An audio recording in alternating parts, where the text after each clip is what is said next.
Hey everybody, it's Etan. It is an absurdly beautiful day here in Pasadena, and I'm standing in front of the Edmund Blinn House. Edmund Blinn was a lumber baron from the Midwest. He spent time in Iowa, ended up in Chicago, but like many wealthy Midwesterners, he spent his winters out in Pasadena, where it wasn't so deathly cold all the time. And after a while of shuttling back and forth, he decided, let's just move the entire family out to Pasadena. And he brought with him one of his favorite architects, George Washington Maher, who was big-time stuff in Chicago, not well known out on the West Coast.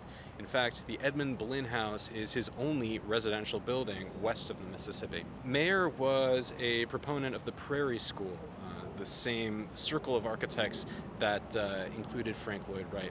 One of the things that Maher was big on was this idea of rhythmic motifs, little visual cues that you would see throughout the house that would kind of tie everything together. So at the Blinn House, that plays out in two different ways. So you have this shape of the broken arch, and you'll see it over here on the Pasadena Heritage sign that's hanging up front. You'll see it on archways, you'll see it in leaded glass, you'll see it in doorways all over the place. And there's also a pattern of wisteria, which you'll see in a couple different ways. Edmund Blinn died early. I think he was in his early 60s, but his wife continued living here until the 40s, when in 1945 she sold the house to the Women's City Club of Pasadena.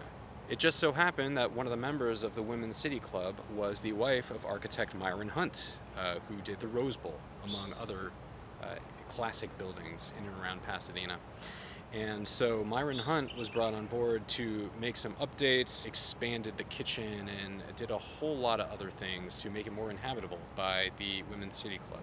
The Women's City Club was headquartered here for 75 years.